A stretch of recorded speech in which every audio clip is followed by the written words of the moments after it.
Hello प्यारे बच्चों, कैसे हो आप सब। आज हम एक्सरसाइज 4.4 NCERT मैथ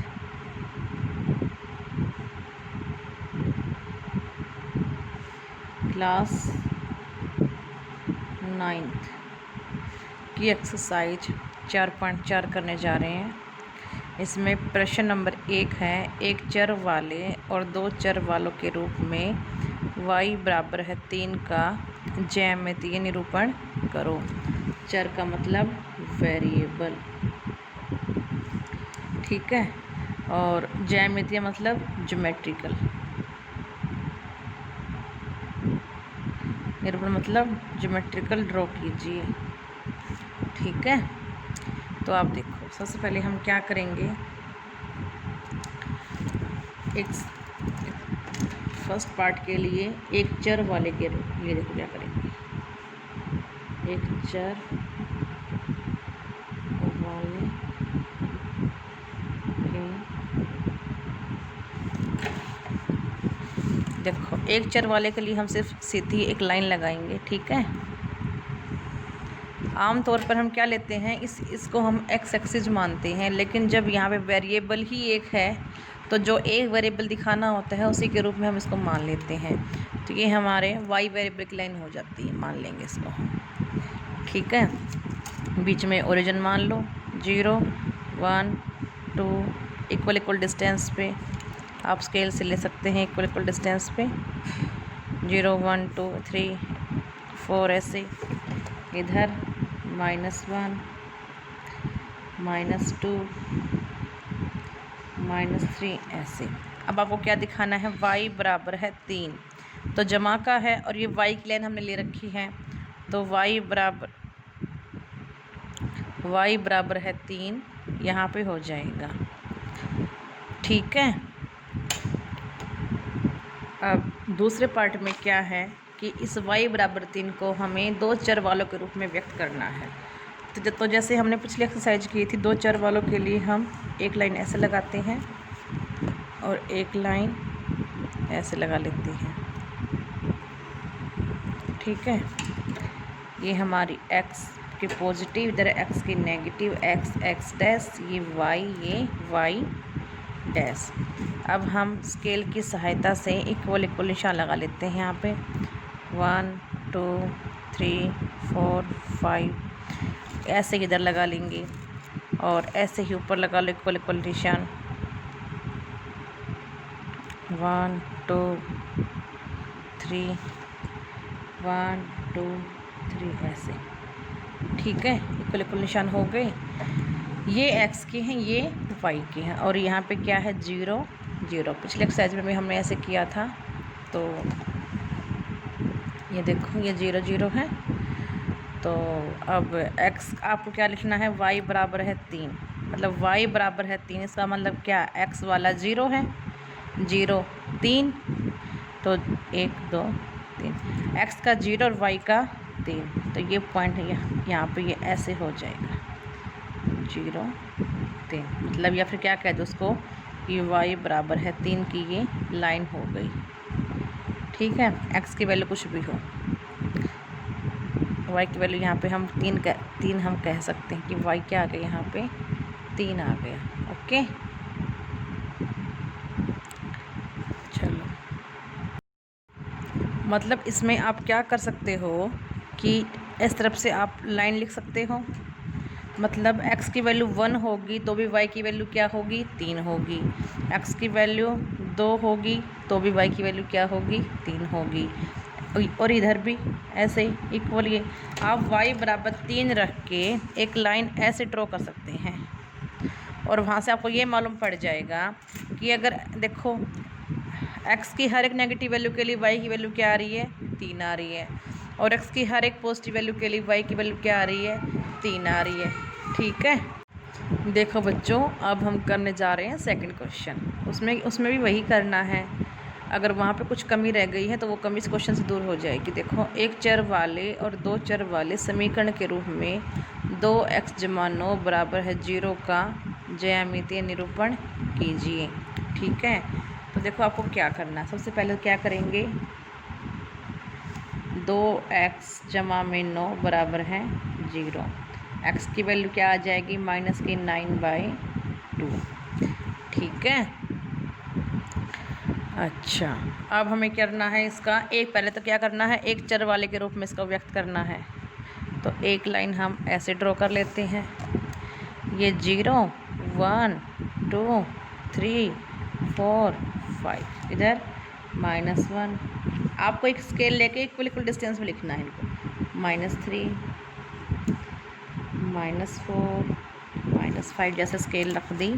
और ये डॉट्स दिख रहे हैं ना आपको, जैसे इक्वल 1 पे 2 पे ऐसा निशान लगाना है। -6 ये हो जाएगा, इसको जब करेंगे माइनस के 4.5 हो जाएगा। ठीक है, इसका मतलब माइनस के 4 और -5 के बीच में आएगा ये, यानी ये पॉइंट कहीं यहाँ कहीं पे आएगा। ये पॉइंट क्या हो जाएगा, x बराबर है -4.5। ठीक है। अब इसका दूसरा पार्ट वो कैसे करेंगे, देखो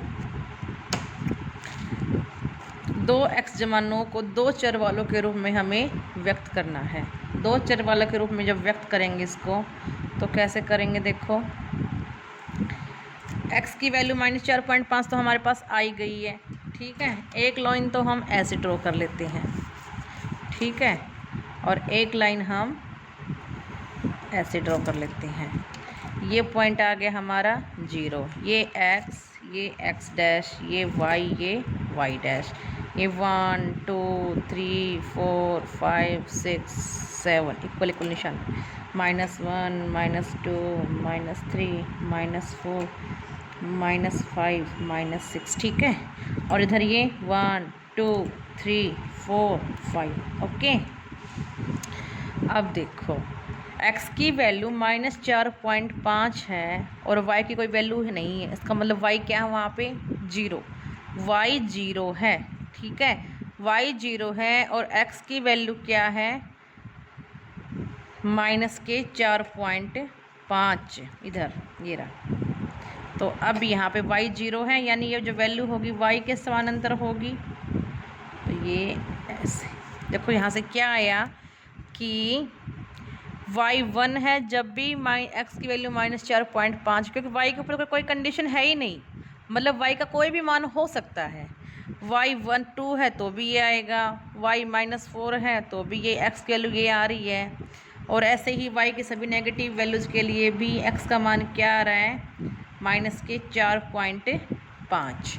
ठीक है, तो इस तरीके से आप इसको एक चर वाले के रूप में और 2 चर वालों के रूप में आप इसको व्यक्त कर सकते हो। ओके, हेलो प्यारे बच्चों, आज मैं आपको कुछ ऑब्जेक्टिव क्वेश्चंस, एक नंबर वाले क्वेश्चंस करवाने जा रही हूँ, जो आजकल जो आपकी क्विज चल रही है उनमें भी आएंगे, कोई भी एग्ज़ाम दोगे उसमें भी आएंगे, और आपके स्कूल एग्ज़ाम में तो वो क्वेश्चंस आते ही आते हैं। तो अब यहाँ से हम एक फास्ट रिवीजन कर लेते हैं हमारी एक्सरसाइज की, ताकि आपको आप छोटे क्वेश्चंस को फटाफट उनको आप क्रैक कर सको। ठीक है, तो कुछ क्वेश्चंस करवाऊंगी मैं आपको, 10 साल के 15 क्वेश्चंस, और अगर आपको अच्छा लगे तो आप मुझे कमेंट कर सकते हो, ताकि इन क्वेश्चंस के ऊपर मैं एक वीडियो बना के आपके लिए और भेज सकूं। ठीक है, तो देखो फर्स्ट क्वेश्चन देखो, यदि a, b और c वास्तविक संख्याएं हो तो निम्नलिखित में से कौन सा समीकरण 2 चरों वाला रैखिक समीकरण होगा। 2 चरों वाला रैखिक समीकरण मतलब वहाँ पे x की वैल्यू भी आए और y की वैल्यू भी आए। तो देखो यहाँ पे तो y नहीं है, यहाँ पे x नहीं है, यहाँ y नहीं है, यहाँ पे दोनों हैं, तो कौन सा आंसर हो गया, D।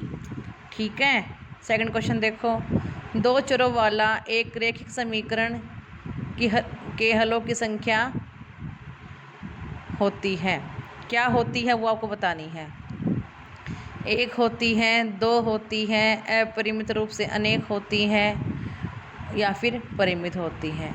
बच्चों इस टाइप की जो आपका समीकरण की संख्या होती है वो अपरिमित होती है। जैसे जैसे हम एक की वैल्यू बदलेंगे वैसे ही हमारे दूसरे की वैल्यू बदलती चली जाती है। ठीक है, क्वेश्चन नंबर 3, 2 चरों वाले प्रत्येक रैखिक समीकरण का आलेख होता है। कौन सा आलेख होता है 2 चरों वाले रैखिक समीकरण का, एक सरल रेखा। आपने बनाया होगा ना पॉइंट्स, आप ऐसे ऐसे ड्रॉ करते हो, ऐसे ड्रॉ करते हो, सारी कैसी रेखाएं होती हैं, सरल रेखाएं होती हैं, सीधी लाइनें होती हैं। ठीक है, 2x जमा में 3y बराबर है 9.35 को रेखीय समीकरण के रूप में व्यक्त करने पर c का मान होगा। c का मान क्या होगा?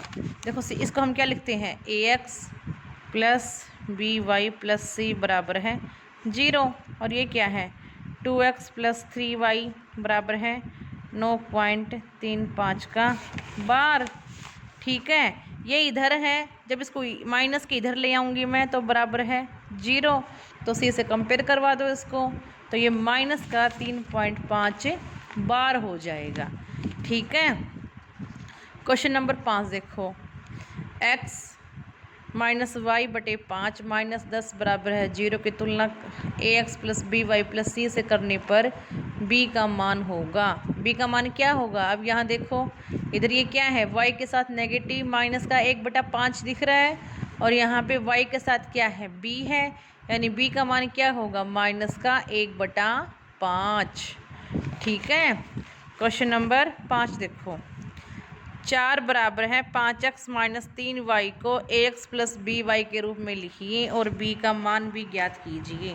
देखो सिंपली क्वेश्चन क्या है, कैसा है आपका, इसको आपने क्या लिखना है, इधर से देखो 5x माइनस 3y, 4 को इधर ले आओ, माइनस 4 बराबर है 0। ठीक है, ये क्या हो गया, ax plus b y plus c बराबर है 0, तो c की वैल्यू क्या आ गई यहाँ से, माइनस के 4, तो ये आपका आंसर आ गया। कितना आसान है। क्वेश्चन नंबर 7, समीकरण 2x बराबर है माइनस 5y का ax plus b y plus c के का रूप होगा।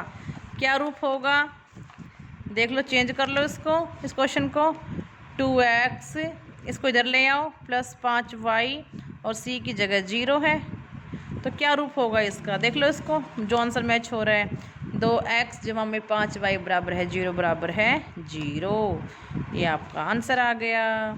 क्वेश्चन नंबर 8, समीकरण 3x जमा में 2 बराबर की तुलना इससे करने पर b का मान ज्ञात कीजिए।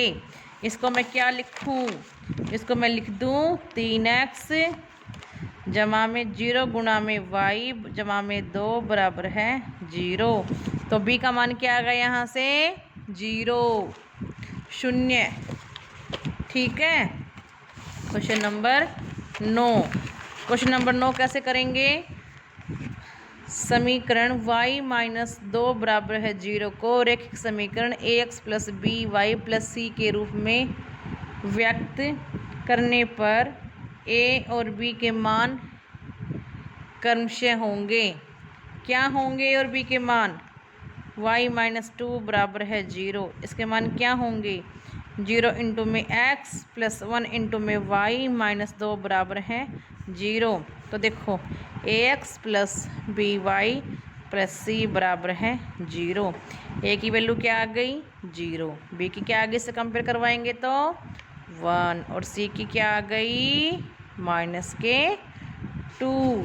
ठीक है, तो अब आपका आंसर मैच हो गया। इसने पूछा था a और b का, मैंने c का भी निकाल दिया, a और यानी a की वैल्यू क्या आई है 0 और b की आई है 1, a की 0 और b की 1, ये वाला सब आंसर हो गया। ठीक है, x बराबर है माइनस 5y, माइनस 5 को 2 चरों वाले समीकरण के रूप में लिखा जा सकता है।